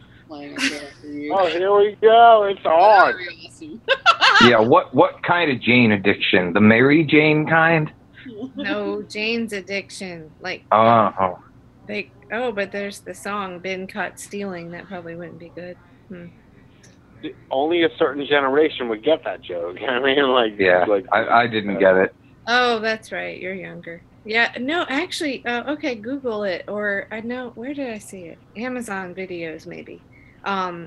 Maybe 5 years ago, I just happened to catch a Jane's Addiction live thing on, I don't know, I guess they were in New York somewhere, but it was amazing. I mean, it was really cool, and they're old. He's old now. I mean, he's older than I am, but it was a really good show. So if you're just curious with the music, I like the music, but I kind of listen to a lot of alternative stuff back then. So like sugar cubes and really funky stuff. Do you know them, Ariel? Yep. Yeah. No, you're younger than I am, so but that's still, you would know that, I guess. Mm-hmm. Yeah. You'll be aware of things even if you're not older. Well, it happened, all that music happened after such a terrible, like, lull in music, I think. In the late 80s, the music was so bad. Oh, yeah. So we were so happy when, like, Lenny Kravitz came out and Pearl Jam and all that. Yes. Do I literally see a blackboard, like the chalkboard kind of blackboard? Oh, yeah. That's my daughter's. It says on the other side of the I was born in 69. 69. You're a rooster. You're a chicken. What month? Yeah, what month in 69? That's 69 is the Chinese year of the rooster. Oh, you want to laugh? I was born on June 18th. Normally everybody has just a dry erase board. It says. I mean, look at those numbers. You know, 6, all over the place, man. Very interesting. Oh, great. This weekend, Jay-Z Made in America Festival is here this weekend for, I think, the 4th year. Mm-hmm. Made in America isn't. How can you have a Made in America festival when most shit isn't made in America? Yeah, how about that? You're more like a contest on something that is made in America. That's more rare these days. It really is. I mean, yeah. No, Shirley, do you? And if you find something made in America, you're going to pay an arm It's assembled in America. It's not actually made in America. Right. The textiles and the components are made somewhere else, even if they put it together here. Yeah, it was made in North Korea. And it has the label of made in China, but, you know, no one gives a shit. You know, ask Kathy Lee Gifford. Ask Kathy Lee Gifford if she gives a shit. Hey, Snork is bringing up that Marilyn Manson did an excellent cover of Depeche Mode's Personal. Oh, yeah. Yeah, that was a good one. I didn't peg you for a Marilyn Manson or a Depeche Mode fan. Neither did I. I like Depeche Mode, and I like to on YouTube watch the mashups where they take two different bands and they put them together. Yeah. And they did an excellent job putting those two bands together. Yeah, dude had a great voice. He really did. He was a Taurus, good singing voice. See, Marilyn Manson was a little bit after I don't remember what year that was popular or came out. Very young for me. Kind of in between like 1996 and really like early 2000s was when he really got huge and was really big. Yeah, I was busy. Abby was born in 98. Yeah. How old is that guy? He was born in 69 himself. He's January, but he's actually was still in the year of the monkey. But he's a Capricorn. Oh, wait a second. Look, Ariel. Wait. He was born in the year of the rooster. But if you guys ever want to talk about the monkeys, wait a second. If you want to talk about the monkeys, I'm the guy to talk to. I am a monkeys expert. I met Davy Jones. Yeah, I have a friend that used to do like PR for them. So no, I think she would be Hey, I was gonna do that, Shirley. I was gonna. I still have all the episodes on.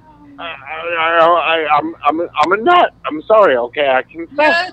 I am a diehard fan. I'm along with you, Nash. I love the monkeys.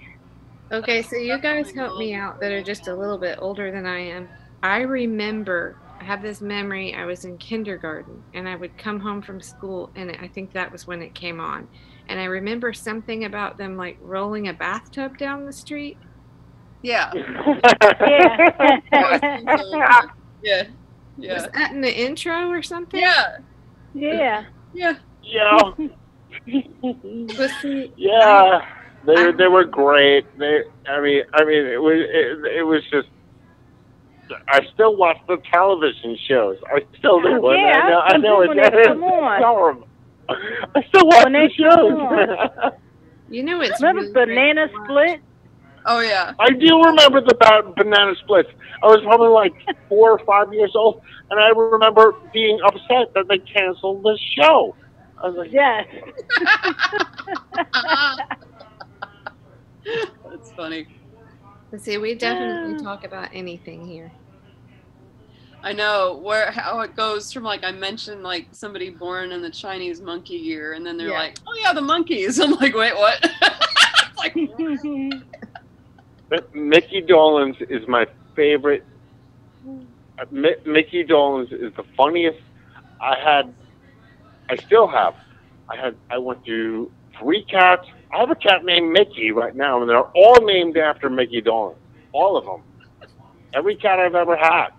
that's funny. That is funny. Yeah, I love him. I thought Mickey Dolenz was the best. I know. How Is your cat a pathetic am I? Is your cat a psychopath that holds a grudge? Well, he's That's definitely your cat, Kevin. he's a comedian. No. I've had this one's just an asshole. The ones before actually held grudges, like you accidentally stepped on its tail or something, and you'd be saying sorry to it because later in the night it would sneak into your room and fucking claw your face off. Evil little bastard. Ooh, that sounds like a great time. Yeah, that's why you made sure you always locked his ass out your room. Sign me up. Oh my god. If my rabbit ever woke up in my Speaking of rabbits, guess what I found in the yard today? My cat got out. He finally caught one of the rabbits, but he didn't bring it back. He literally, evidently, the thing just kept trying to hop and hop and hop because the thing was torn limb from limb. Oh, so awful. Yeah, he just left the damn thing. He didn't bring that as a present. Too many pieces, apparently. Oh my god. I told you, he's a murderer. Yeah, that's more than a murderer. That's like a torturer or some kind of like rural Elizabeth Bathory type. That cat's, I mean, he's a good-sized cat. He weighs about 20 pounds. I mean, he's got some weight to him. When a hawk hits a rabbit, it's over like, bam. I mean, it's like a 400-pound weight coming down out of the sky and just hitting you. You don't even know it. I've seen rabbits get hit by hawks right in front of me. And it's like, kind of, because, I have rabbits, so I love my bunnies, but... So you don't let your rabbits hop around outside, do you? No, but I think a hawk would have a hard time, especially with Bunsen, because she's kind of big. Oh, you fattened them up so they can't they can't fly off with them. But it's usually a baby rabbit. They don't go after the large ones. If a rabbit makes it, which is rare, because only 1 out of 10 wild rabbits makes it to 1 year old. Only 1 Yeah, that's why they have so many babies. They can't kill them all. Absolutely. That's how they survive. They flood them with numbers. That's the strategy. If you guys really want to trip out, I have an episode. It's available right now on YouTube. You can all click on it and watch it now. It's an episode of monkeys, actually, and it's called The Frodis Caper. And it's about how television takes over the mind of society. Oh. It's really ahead of its time. Just type it in, the monkeys and the Frodis Caper. And if you don't know how to spell Frodis, I'll spell it for you. F-R-O-D-I-S. Okay. And it is incredibly ahead of its time. It's cheesy. It's the monkeys, that's what they do. But,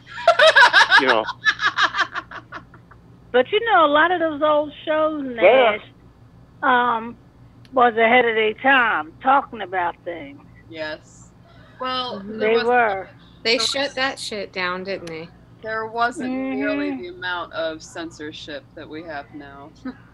Remember Barney Miller? It was a scene. Now it's so everything's Yes, homogenized, girl, I do. filtered, Of course, remember Barney Miller? It was a scene in Barney Miller where they was talking about Bush, and it was one scene. Somebody put it on Facebook too. I was like, wow. I wasn't into politics then, but I was a kid. But then seeing it now, they was talking about Bush and other people, and I'm like, I know these names. Well, I think they mentioned the Rockefellers. It's back in the 70s. Off so much. They're talking about They mentioned David Rockefeller specifically. Wow. I think it's a huge reason why YouTube took off so big, is because, well, not now, but initially it was a lot censored. So it gave people more freedom to share and say whatever they wanted. But now, of course, they're hitting that. Well, there's already different platforms coming up. I mean, as YouTube dies, you'll have about 4 other platforms come up. I mean, this is the same thing, just like when TV started getting censored and consolidated. Oh, what happened? Oh, YouTube and other things popped up. What happens when YouTube starts collapsing? Oh, other stuff pop up. I mean, every time they do the censor shit, they literally self-destruct. Yeah. Hey, Nash, how old are you? He's born in 48. Oh, you're 48. Oh, okay. I'm 51, about to turn 52. So Shirley, God bless you. you have kids like what 20s or something, right? Do they what do they think of, like, do they listen to you, or are they kind of I take Are that you as talking no. to me? I made her laugh. Who's kids? Well, Me, your kids I or was talking who's to kids? Cheryl Nash. Well, my daughter, she's about to turn 30, and my son is 25. My son, he asks me questions about politics, but he's like, it's like kind of, yeah. And my daughter's like, well, whatever, I don't care. You and your politics. I'm going to move on. Wow. So in other words, they have no idea about their situation and how fucked they are? Well, she does. They really do know. Yeah, but they're not really caring, are they? Know, I mean, there's so much distraction. There's so much. Yeah. You know, Are they the kind of people that walk around staring into their phone? And that too. No, I was asking Cheryl, are they the kind of kids that walk around staring into their phone all day? No, my daughter works for YY Corporation, and she do a lot of traveling and stuff. So, and she knows about politics. And she knows. Does she hear you? Do they hear you about, like, to question what you hear, like on the news and stuff? Do you think that gets through? Oh yeah, they believe me when I be telling them things. Oh, okay. That's good. Quicker than my husband will. Oh, you're married, Cheryl? Yeah. Yeah. Oh, I had my hopes up. Hey, this is not okay, Cupid here.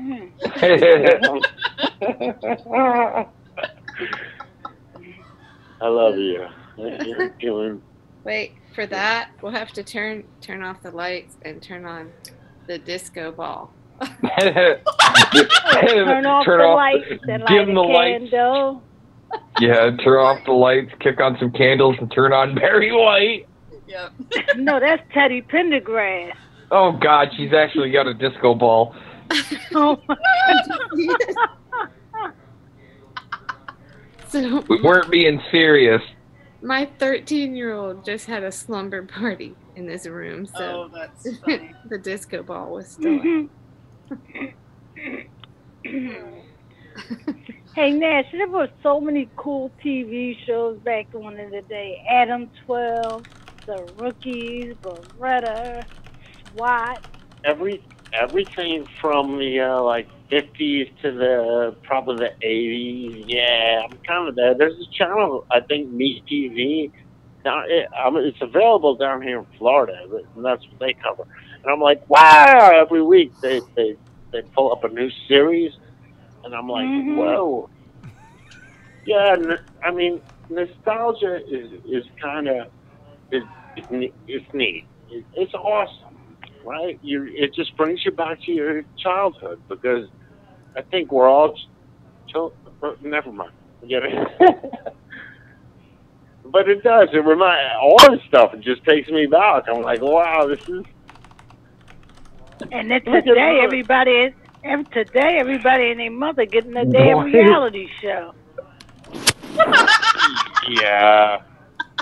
Well, television sucks. The police are militarized. Remember when T.J. Hooker used to run around, shouting her how to actually, he handled things with the fucking baton.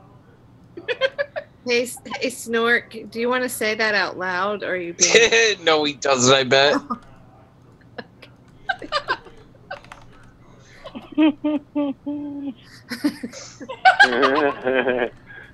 Too funny. Shirley, you have a great laugh. There's something about... Can you read that, Nash? You know that there's some real... I certainly can. Okay, you want to know what it is, Nash? Ariel, what you said about my laugh? I said you got that kind of laugh that it's like when you hear it, you know that you've got a story under there. Like you were just saying all kinds of stuff. It's that knowing laugh, like, oh, you have no idea. Like I realized I was asking a mom if her kids listened to her, which was just like, what? Yeah. What if I kind of dig Shirley. I think she's adorable. So what am I supposed to do? I'm cool. I'm down to earth. Yeah. I'm from Philly. I'm from New York. And you from New York. I was there in '77 when Reggie hit 3 home runs. I was in the stadium. That was a New Yorker. Historic moment. It was. Yeah, well, I love Philly. I've been there many times. I used to go out to the Jersey Shore. What was that, Long Beach Island? Right across straight across FBI. I'd go out there, Did you have one of them party Philly with the nerds. cheesesteaks? Did you have one of them Philly cheesesteaks? Yeah, and there's only one way to eat it, Philly. Well, there's only one way to say it, but I can't. But there's one way to eat it, and you have to. You have to stand back and kind of like hold it and let it drip on the floor because it's a messy sandwich. And it's good. A sandwich is a sketchy proposition under the best circumstances because you can go everywhere. Yeah. Wait, are you referring to Stark's comment? Which one? About knives and forks are always okay to eat your Philly sandwich. Oh yeah, I would agree. I would totally agree with that. Oh, you're actually talking about a sandwich. Yeah. There's an art to eating a Philly cheesesteak. Yeah. You're gonna go home wearing it if you don't know how. My mom had. I know how. I just go down on it. Oh, that's my kind of girl. I knew that was coming. No, just kicked it up to NC-17. It's always proper etiquette to bring a 30-gallon garbage can or bag with you to your restaurant. Poke a hole in the middle and put it on like a poncho before you eat.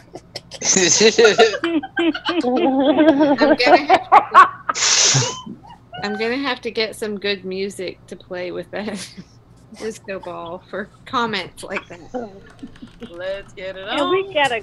You gotta have it all tracked up and ready to go. Oh my god. And we have another great place here, Nick's Roast Beef.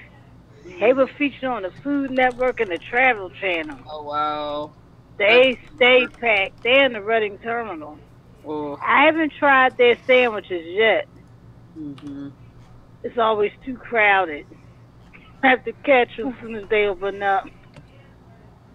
So, I wasn't really going to say much because last time I was supposed to have a guest on, he didn't show up. But since this will be buried in the middle of this that nobody's going to hear, there's a guy, I met him at People Summit. It's a really small operation. It's Insight News Network. But he's super, like, the most enthusiastic. I'm going to call him a kid. I'm sure he's in his 20s. Most enthusiastic kid I've met. Like, he was so just eager to cover new stuff. And he's been interviewing a lot of progressive candidates.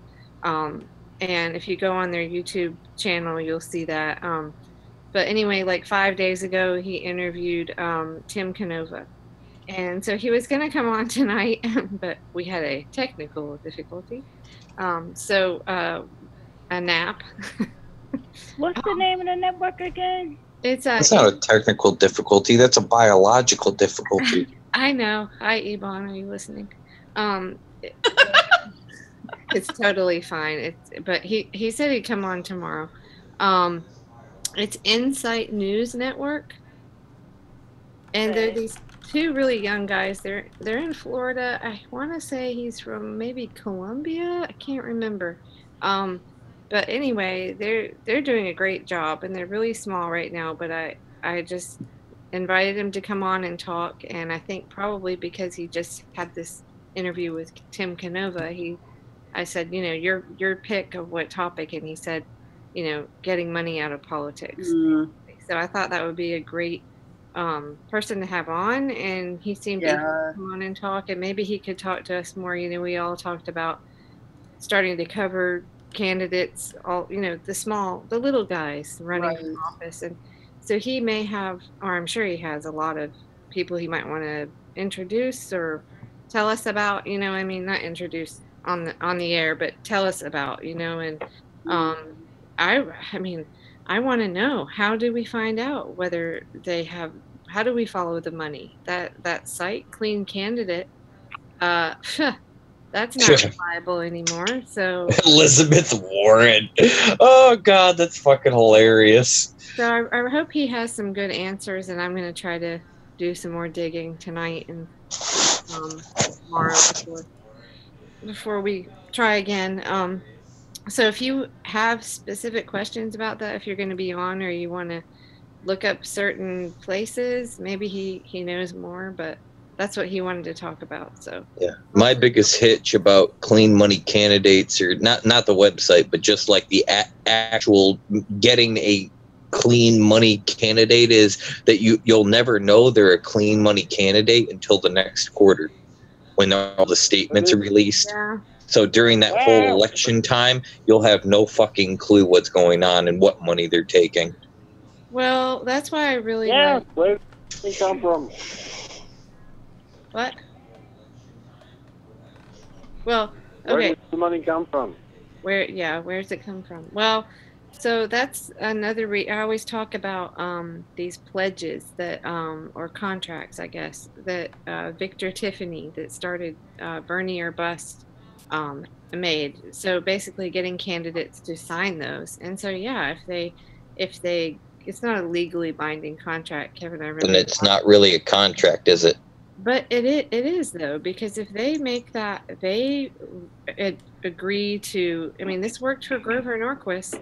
But there's no penalties to it.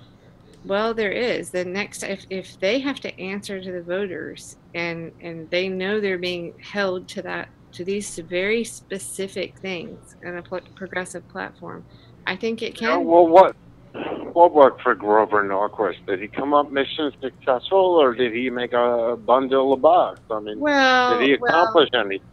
Did he accomplish anything? Well, he did. He did. Not for the better, in my opinion, but he got candidates he wanted in there.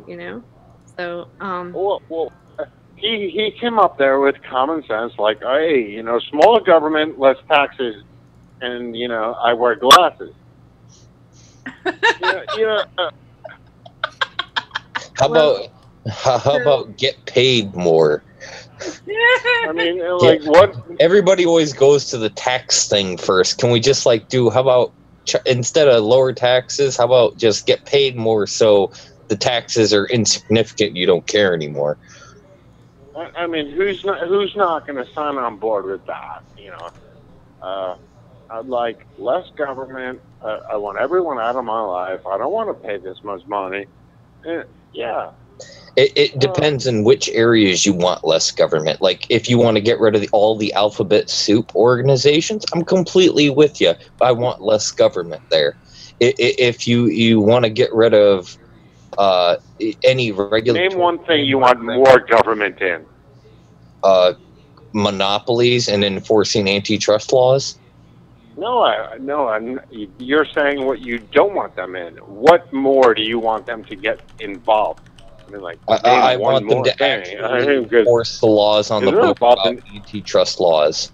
I want those. If you sit on the toilet, if you open your fridge, if you go shop, you buy, you purchase, you sell, you're paying the government, period. They're getting their cut no matter what you do. Well, that's why 9 times out of 10, I don't buy, sell, or shop from shit like that, and I don't work for jackasses.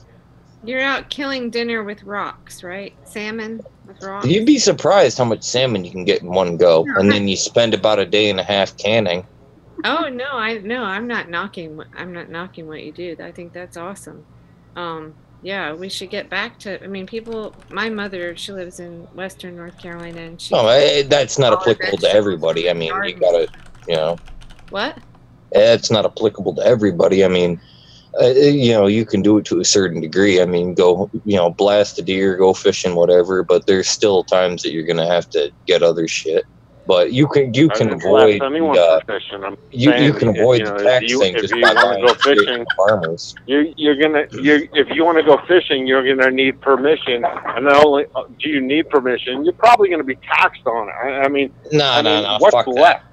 that. Fuck that. I've lived in Michigan long enough. I've never had a fishing license once in my goddamn life, and I've been fishing every single year. Yeah, I know, and people are getting microchips. I'm not gonna pay. Wait till it comes to your territory. You know? Hey, I want to know what's up with Simone Sanders. She used to be the head of Bernie's campaign. She's now a CNN paid contributor. I know. So disappointing. It's sad. It's sad. What is that about? I don't know if I've heard this. She's just. She need money that much? Probably. I don't think it's needing money. I think that for most people, it's just too hard to turn it down. Yeah. Yeah. That's what I think. I would. Corporate whores. Yep. I heard a bunch of yeah, I would. It wouldn't even be a question for me. Yeah. I couldn't do it. I don't know. No, I couldn't either. It's pretty I rough. don't care how much money you said. I'll give you $1 billion to screw over your neighbor. Yeah. No, not gonna do it. Can't do it. You can't buy me. Yeah. My husband said what he if you could make do it. a I'm deal like, with what the your fuck neighbor is that wrong he's with in you? on it? Hey, Kevin, hang on a second. Shirley, what? My husband said, oh, somebody, they come to me, give me a big contract for my business. I'll take it. I'm like, and you screw over the American people? Are you fucking crazy? Yeah. Well, if I you mean, really knew what it was doing, you know, it's like, would your moral conscience allow you to do it? That's really what it is. Sometimes I think there are people that get into things and they don't understand all the angles. What was the McDonald's story you were telling? That sounded like that's kind of what happened. Oh God! If you haven't watched that movie on Netflix, The Founder, where Keaton plays Ray Kroc, who basically stole the McDonald's model from the two brothers who originally created it. It's pretty horrifying. And you know what's even freakier too? Is that, yeah, Ray Kroc was a bastard. He was just a typical shystery, opportunistic con man. And he saw what they were doing in the 50s. And he liked the model so much that he decided he was going to get it. And he did. And the McDonald brothers were naive. They were. They didn't understand what this guy was about or what he was going to do. And before you knew it, he had him over a barrel. Paid them both $1 million for all the rights. Said he was going to give them future royalties, and that never happened. So he walked away with. He ripped them off. I mean, all they got was $1 million for that. They ripped them off totally. Also, and see, this is what I'm. Ariel, you know, Ariel, you see. Well said, Nash. Well said. Anyway, a funny detail is that Ray Kroc's wife, who was like the second or third in a row, he was also not very good in his marriages. But anyway, because of her influence, they ended up giving a ton of money to NPR. It was probably the largest donation to any foundation like that ever. And so think about where NPR's bread is buttered and why they are certain that, you think about the way they report. And I'm like, yeah, because they're taking money from fucking McDonald's. They got McDonald's money. So what are they going to say bad about fast food? Not much, probably not, because they know where their chicken is. And, but no, that story, it's crazy. You should watch it. Keaton did a great job playing the guy. And it just shows how dirty the whole thing is. And it's sad too, because it kind of gives you this feeling that that's what succeeds in America, is people like that. These con men that trounce on actually pretty decent hearted people.